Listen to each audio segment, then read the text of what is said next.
देख रहे हैं हकीकत न्यूज। नमस्कार, मैं शैलेश हकीकत न्यूज में आपका स्वागत करता हूं। कोविड-19 के इस माहौल में पत्रकार अशोक जायसवाल के द्वारा कोविड सेंटर में व्याप्त व्यवस्था को उजागर किया गया, परंतु उक्त पत्रकार के ऊपर महामारी एक्ट के तहत एफआईआर दर्ज करके क्वारंटाइन कर दिया गया। लेकिन एम्बुलेंस के द्वारा 2 महिला जो कि कोविड-19 से पीड़ित थी और एक 6 वर्षीय बच्ची को भी कोविड सेंटर के बाहर छोड़ दिया गया और साथ ही कोविड सेंटर में फैली हुई गंदगी और सारी दुर्व्यवस्था के जिम्मेदार लोगों के ऊपर अभी तक कोई कार्रवाई नहीं हुई है। इसी संबंध में बात करने के लिए आज हमारे बीच मुगल सराय बार एसोसिएशन के पूर्व अध्यक्ष एडवोकेट स्वामीनाथ पाठक जी उपस्थित हैं। वेलकम स्वामीनाथ जी। मैं आपसे कुछ सवाल पूछना चाह रहा हूँ।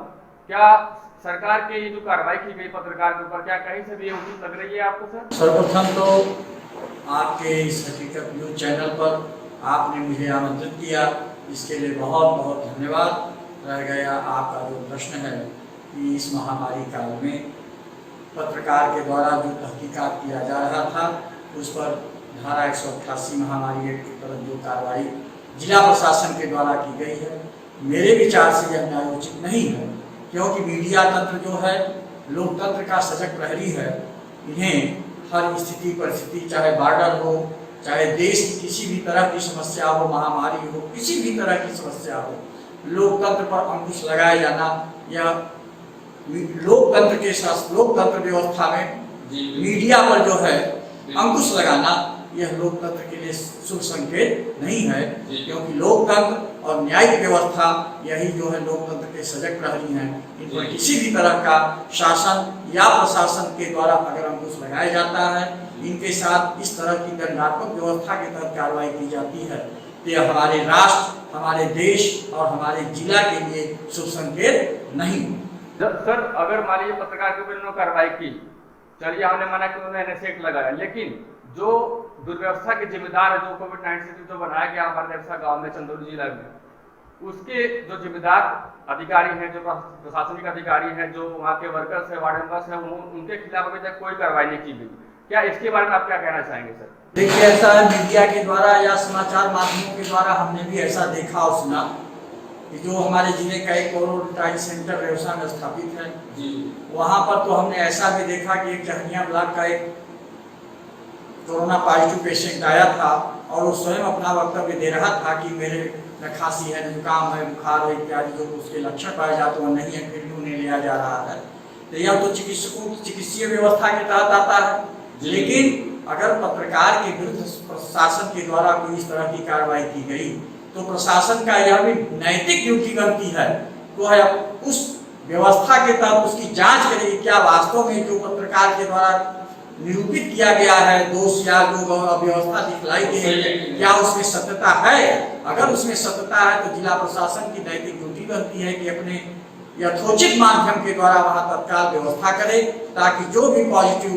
व्यक्ति वहां जा रहे हैं वह किसी भी तरह की सुविधाओं से वंचित न रहें। यदि उनके साथ इस तरह की अव्यवस्था वहाँ व्याप्त है, गंदगी व्याप्त है, खाने पीने की व्यवस्था नहीं है, रहने की व्यवस्था नहीं है, समुचित व्यवस्था अगर हमारा जिला प्रशासन नहीं दे रहा है तो इस जिला प्रशासन साथ साथ जिले की भी तौहीनी है कि क्या यहाँ की व्यवस्था रह गई। सरकार की बात, सरकार के द्वारा जो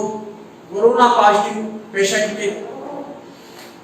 समुचित उपचार के लिए जो व्यवस्थाएं दी जा रही हैं, क्या जिला प्रशासन उसका समुचित उपयोग कर रहा है या जिला प्रशासन के मातहत कर्मचारी अधिकारी क्या उस पर समुचित ध्यान दे नहीं रहे हैं। इसका उजागर किस माध्यम से होगा कि मीडिया तंत्र को जब अंकुश लगा करके जगह जगह दबा देंगे तो सही उजागर न होगा, न तो सही व्यवस्था बनेगी। ऐसी स्थिति में मेरा विचार यह है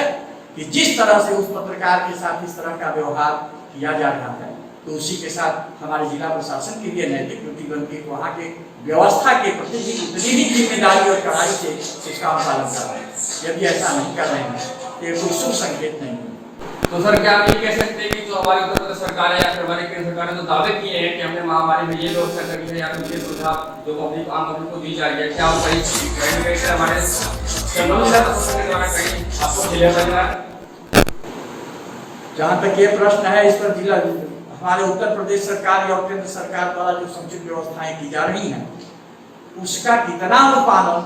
उसका कितना जो है व्यवस्था हमारे जिला प्रशासन के द्वारा क्वारंटाइन सेंटरों पर किया जा रहा है, इसका तो समुचित उजागर